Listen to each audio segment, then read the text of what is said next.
So good morning and welcome again.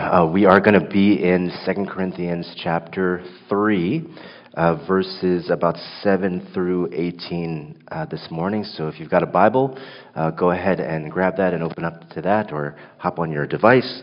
2 Corinthians chapter 3, we'll start in and around verse 7 this morning. So again, so grateful that you're here, that we can continue on this journey as we've been delving into this word glory, what it means for us, what it means to God, what it means for the world, really. So as you are thinking about your life and you think about how your spiritual walk has evolved over time, I think it's good to do that from time to time, to go back and think, what's my faith been like? How have I been moving along in my faith throughout the years? We go through different seasons in that sort of way. I think in general, most people think that we're choosing what shapes us. Just in general, just people in general. Most people think they're choosing what shapes them. I don't think that's true. I think most people are shaped by whatever they are staring at all day long without even realizing it. So think about the modern person. What happens? You wake up, grab your phone before your feet hit the floor. And then the scrolling starts, right? Scrolling through outrage, comparison, anxiety, tragedy, bodies, money, opinions, fear, success, everybody else's carefully edited life.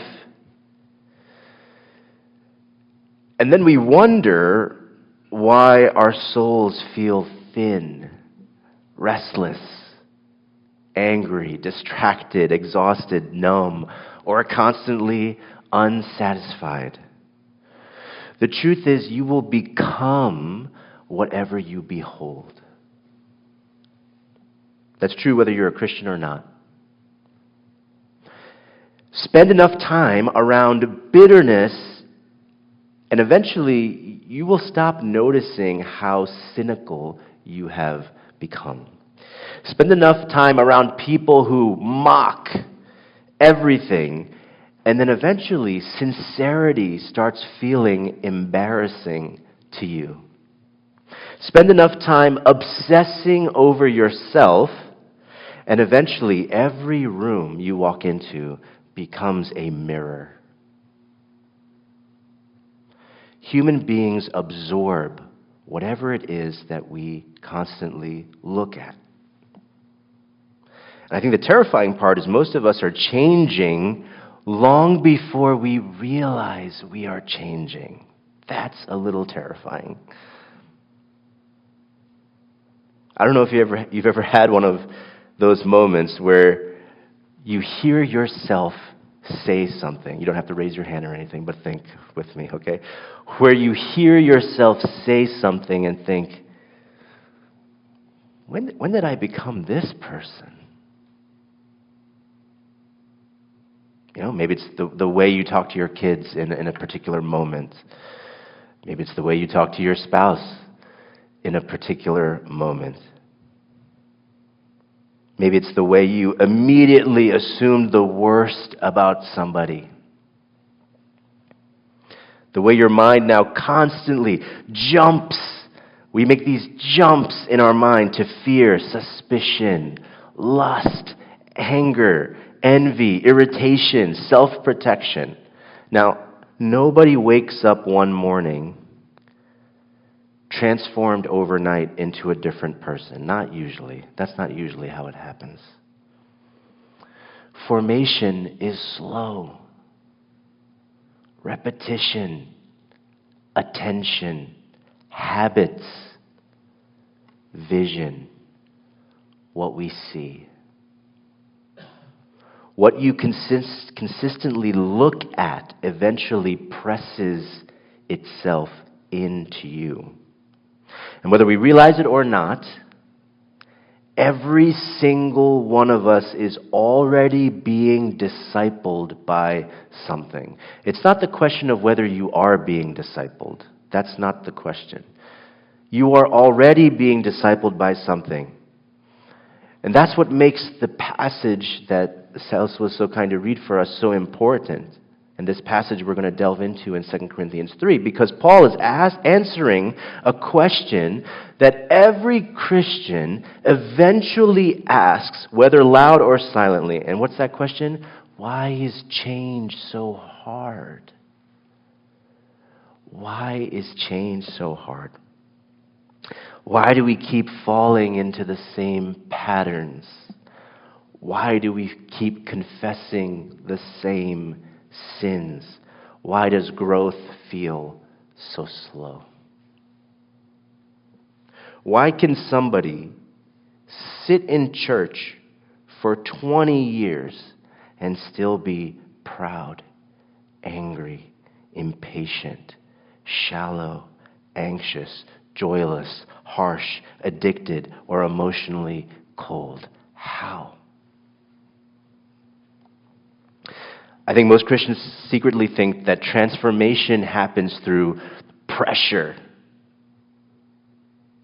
Try harder. Just try harder. Be better. Get serious. Pray more. Read more. Sin less.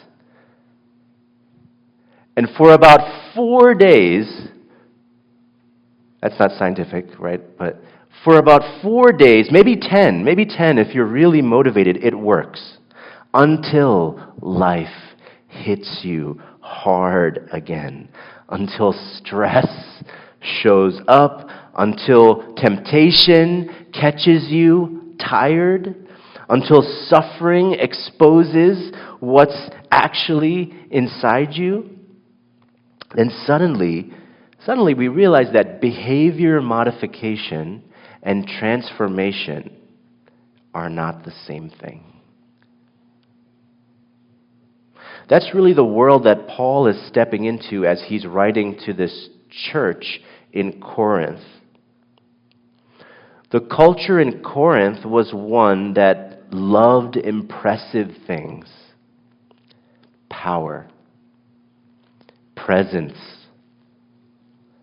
charisma, outward success.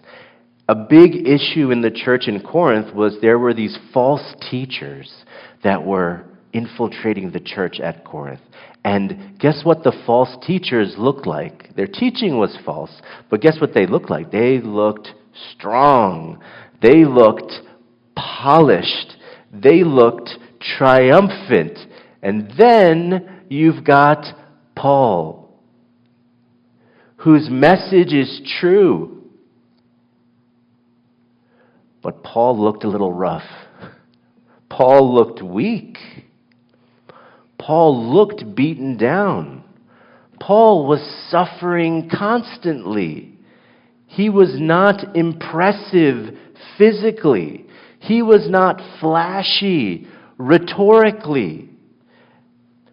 And what Paul is really trying to get across to this church is the same idea we've been talking about for weeks now. It's you still don't understand what glory actually looks like. It's not brightness or atmosphere. We talked about that. It's the full weight and reality of who God is. When you truly encounter glory, it exposes you. We talked about that.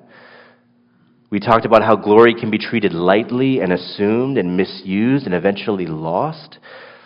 We talked about how glory can stand right in front of you, hidden beneath humility, and you can attempt to resist it. Last week brought us to the cross itself, where the full weight of the holiness of God collided with the full weight of sin, and Christ stood beneath it all for us. But today, Paul is going to take us somewhere deeply personal. What does glory now do inside a human being? What does glory do inside a human being? So if you look at verse 7 here of chapter 3, Paul starts off with something that would have really offended some of the people that were hearing what he wrote. So he starts with this statement. He says, "Now if the ministry of death..." So he's talking about something called the ministry of death. Now, what is that? Does that sound good to you? That doesn't sound good to me. That sounds awful, right? That sounds awful. What is he referring to there when he says ministry of death? He is talking about the old covenant.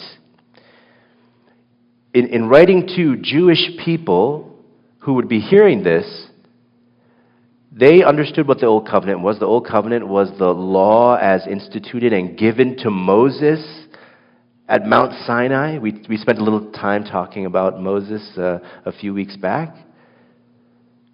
That's the Old Covenant. You know, the Ten Commandments and all the law that went around it. This is what Paul is calling. When he says ministry of death, just so you know off the bat, he's talking about the Old Covenant. Now, I want you to imagine that you are a Jewish person in that time. All your life, Moses and the law has been the thing, the unifying feature of your faith walk.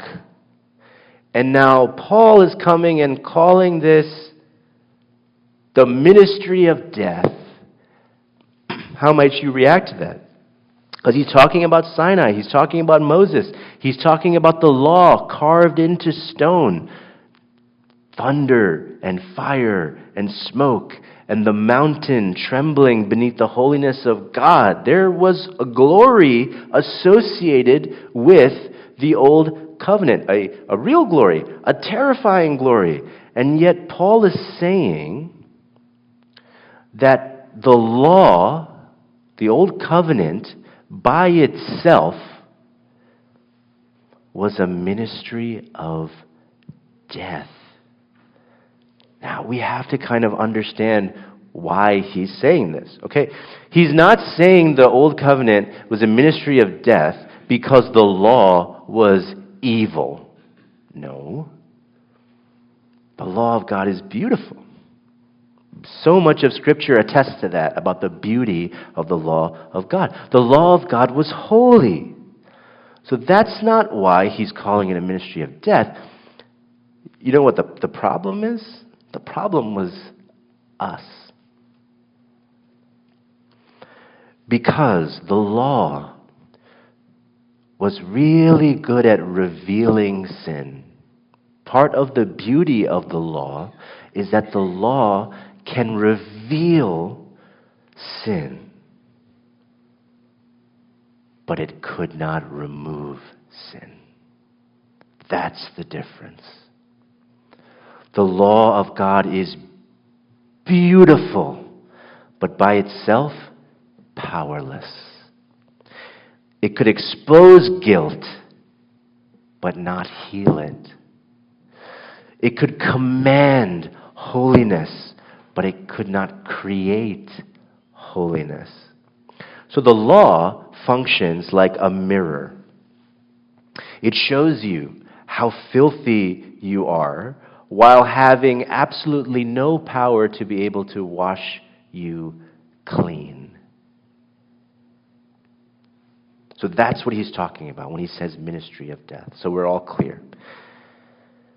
But he makes a point. He says even that old covenant, even that ministry of death came with glory. What does he say in verse 7? He says, "Now, if the ministry of death, carved in letters on stone, came with such glory that the Israelites could not gaze at Moses' face because of its glory." Okay, so he's saying, hey, yes, ministry of death, it had a glory. How do we know? Moses' face would shine when he'd come down from being in the presence of God, in the midst of receiving the law. Moses comes down from the mountain literally radiating after being in God's presence. His face shining so intensely that the people are even afraid to look at him.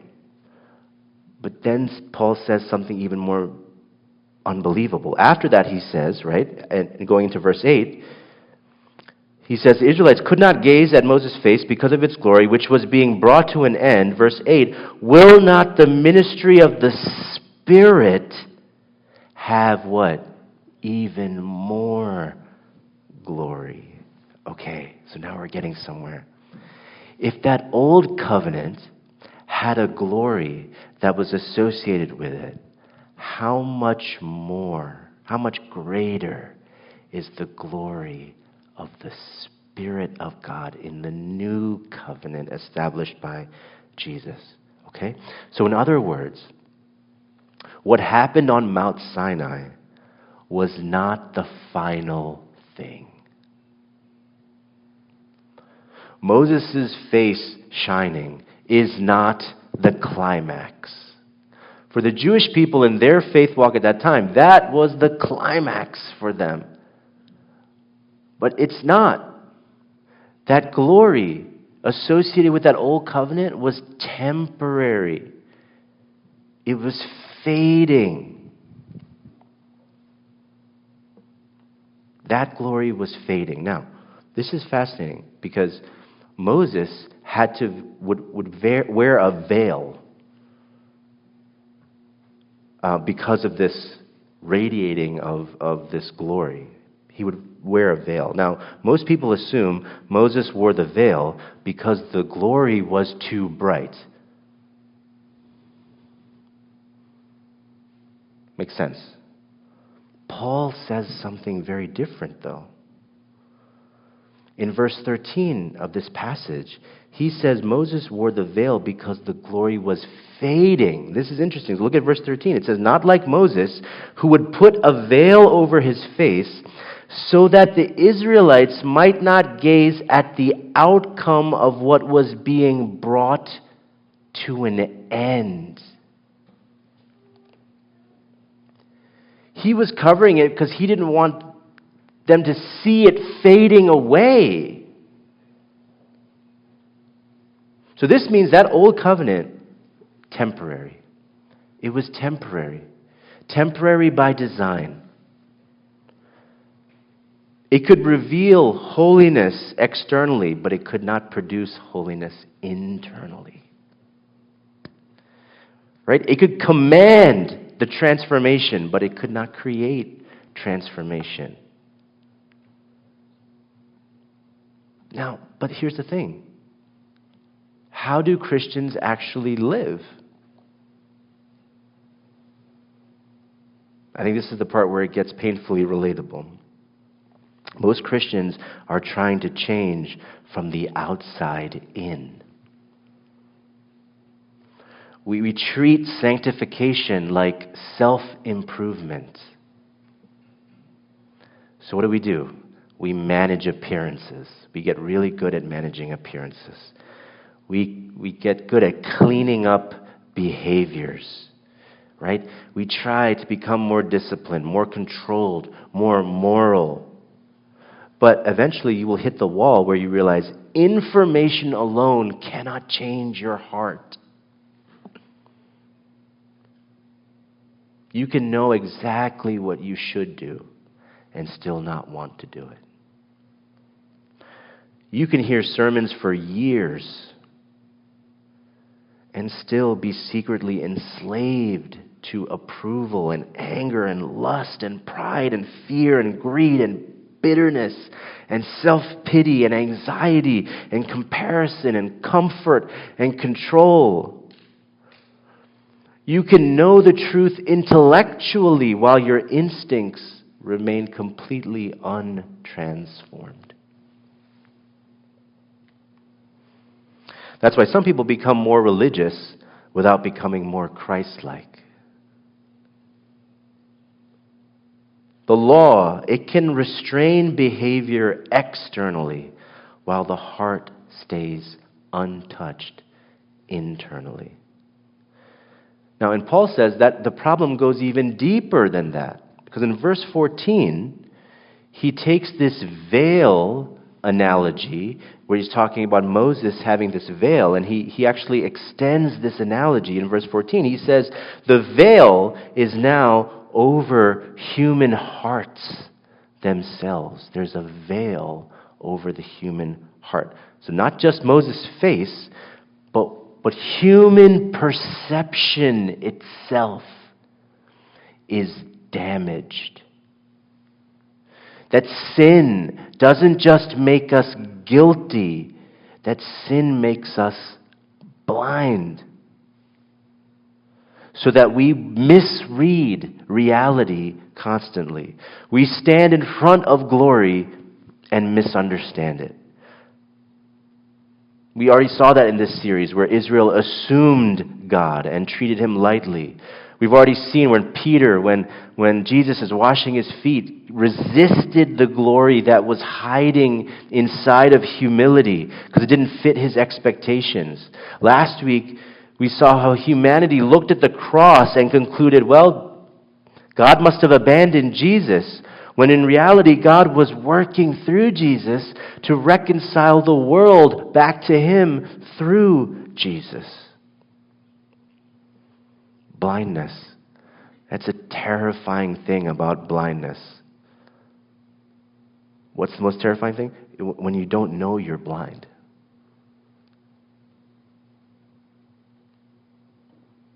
Now, if you're blind and you know it, that's one thing. If you're blind and you don't know you're blind, totally different. And honestly, I think this explains modern life better than almost anything else that we have. We live in a world that is drowning in information. We are drowning in it. And yet, we are so starved for wisdom. How can we be drowning in information and yet starving for wisdom? We are the most connected generation of all of humanity. But lonelier than ever. How? We are more entertained than we have ever been at any point in human history. We are more entertained than ever, and we are more miserable than ever. We know more, we feel less. We can scroll endlessly through everybody else's thoughts, everybody else's opinions, and yet we somehow become strangers to our own souls. How can it be? And we don't even notice it happening because that sort of deformation, it feels normal. It's a scary thing. It's a scary thing because nobody wakes up one morning and says, you know what? I'd like to become emotionally numb, spiritually distracted, consistently irritated, unable to focus, addicted to noise, incapable of silence, and terrified of being alone with my own thoughts. That's what I'm going to do this morning. No one wakes up and says that. So many people headed down that pathway because you become what you behold.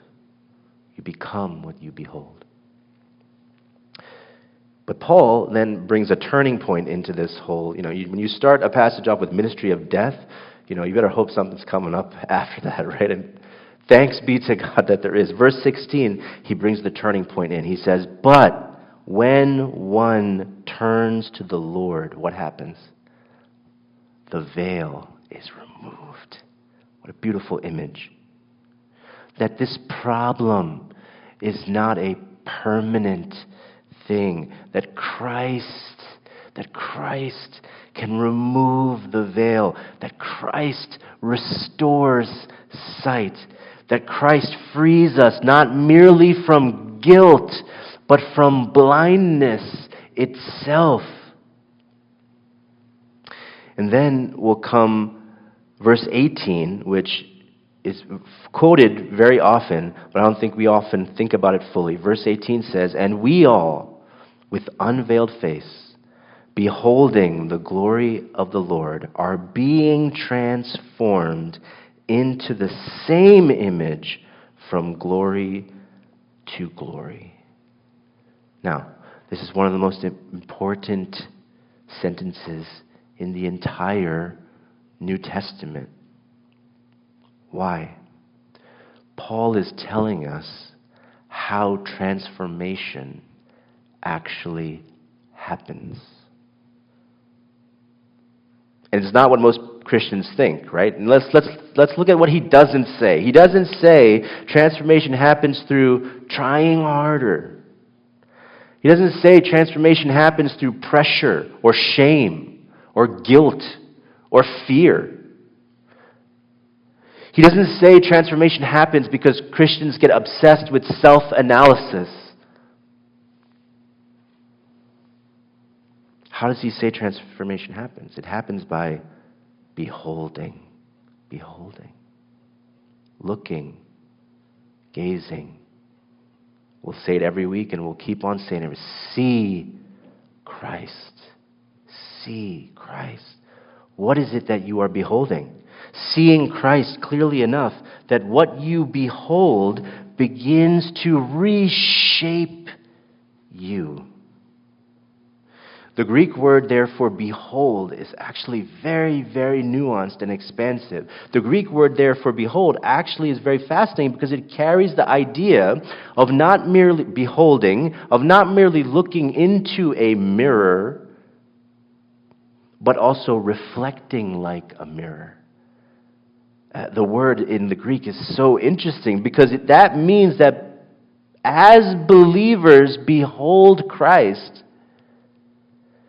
they will gradually begin what? Reflecting what they behold. That's how the Spirit of God changes people. This is why our worship matters. Why does worship matter? Why does coming together on a Sunday and singing songs, why does that matter?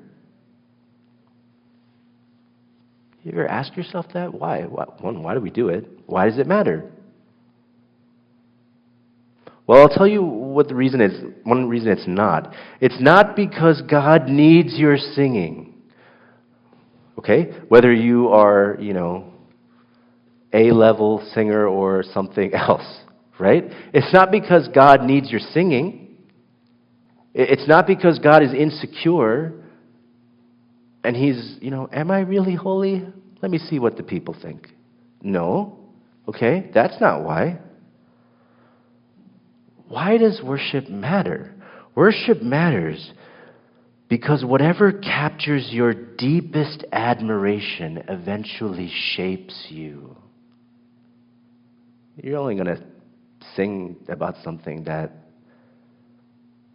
you deeply admire, right? That's only the things that bring us to singing. That's why worship matters. Whatever captures you most deeply is eventually what is going to actually shape your life. That's why the things you repeatedly fix your eyes upon matter. That's why what fills your imagination matters. Your attention is not neutral. It's not. Your attention is forming you. Every day your soul is bent towards something. Now think about this. This is fascinating. Most of modern life is built to hijack your attention completely. Have you noticed that? Think about it. There are billion-dollar systems designed to keep you distracted, reactive, angry, addicted, consuming, outraged, envious, and emotionally exhausted. Why? Because distracted people are easier to control and easier to sell to. Christians are not immune to this. We have to open our eyes. Some of us spend more time beholding outrage than we spend beholding Christ. Some of us spend more time staring at fear than the glory of God. Some of us spend more time absorbing everybody else's opinions other than sitting quietly before the God of the universe, our Father. And then we'll start wondering why peace feels so distant. Why is that peace so distant? Why is it that my worship feels flat? Why does prayer feel impossible right now? Why our minds feel consistently noisy? Why our hearts feel spiritually weak? Paul would say, because you are becoming whatever you consistently behold. That's what he would say. Now suddenly the Christian life becomes much more searching than the simple question, well, do you believe in Jesus? The deeper question becomes, what is actually capturing your gaze every day? What holds your imagination? What do you return to instinctively when your mind has nowhere else to go? Because your heart always drifts toward whatever it treasures most deeply. That's why some people will become more like Christ over time, and others become simply older versions of themselves with some more religious vocabulary. That's two different things. One person beholds Christ and is slowly softened and humbled and steadied and deepened, and another spends years primarily beholding fear and outrage and lust and status and money and self-protection and comfort, and those things will slowly carve themselves into the soul. Here's another shocking thing. Paul says Christians are already participating in glory now. Oftentimes we think of glory as a future state, and it is a future state. But Paul also says here that Christians are participating in glory right now. Not perfectly, not fully, but truly. Okay? Under the old covenant, it didn't really work that way. You had Moses. He was one guy. He would go up into the mountain. One mediator that would encounter glory temporarily, right? And he'd come down with one shining face, one mountain, one terrifying moment. But I want you to look at the beginning of verse 18. What does the beginning of verse 18 says? We all. I want those words to rest in this room with you so deeply this morning. We all, every believer, the veil has been removed. Access has been opened up. The Spirit now dwells within the people of God.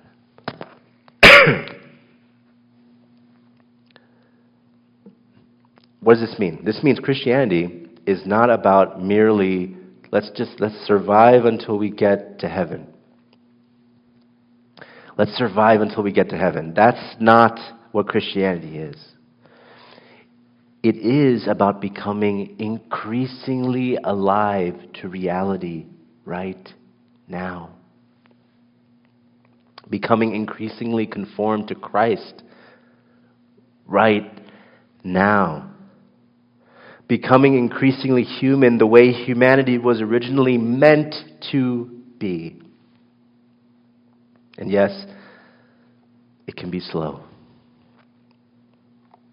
Painfully slow sometimes. I think that's part of why Christians get discouraged. We want instant transformation.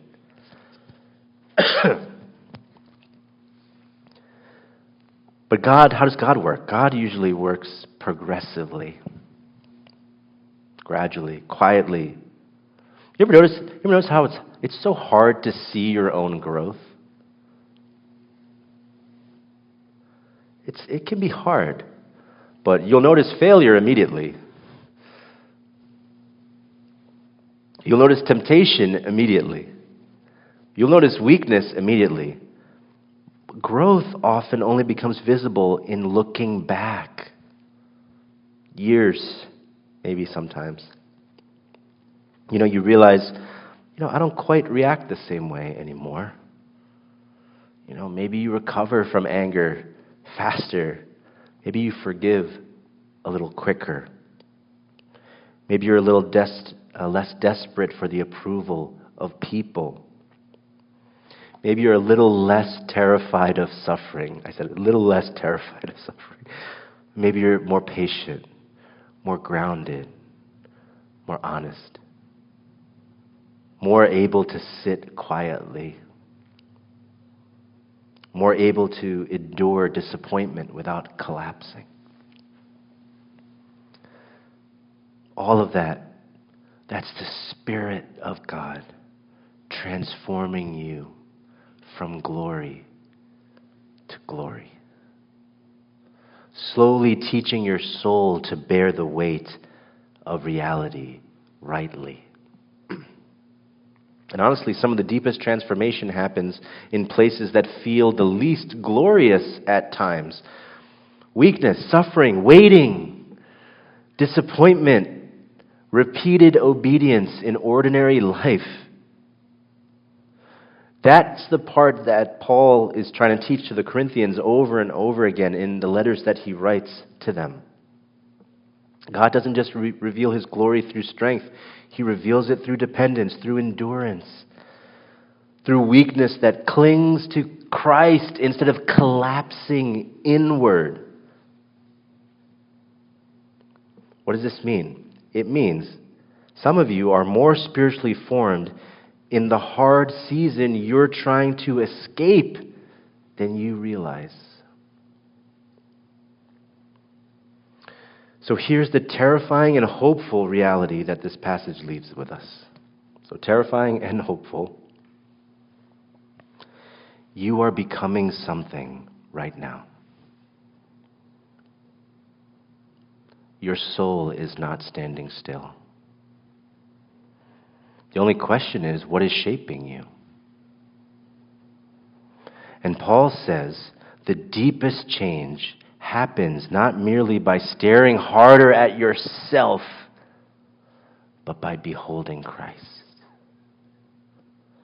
Returning again and again to the one who reveals the full weight and reality of God perfectly, looking long enough at his mercy, at his holiness, at his truth, at his patience, at his humility, at his suffering, at his cross and at his resurrection and glory, that gradually the Spirit presses that same image. What image? The image of Christ, the Spirit of God, presses that same image deeper into you. Because the end goal of Christianity is not merely forgiven people. You might think, that's the point, right? What's the end goal? To be forgiven. No, the end goal of Christianity is not merely forgiven people. It is transformed people. That's the goal. People who increasingly reflect the glory that they behold. People whose lives become evidence that Christ is real. Now, another stunning thing Paul says is that this transformation is not ultimately powered by human effort alone. If you go to the end of verse 18, what does Paul say? This comes from the Lord who is the Spirit. Meaning the God who commands transformation is also the God who produces the transformation. The Spirit of God doesn't merely point you toward glory. He steadily forms glory within you. So stop asking, what should I do differently? Stop asking that question. Ask a different question. What am I becoming by what I behold? Because your attention is shaping your soul. And whether you realize it or not, you are already being transformed from one thing into another. The question is, are you being conformed to the noise of the world or to the glory of Christ? Amen.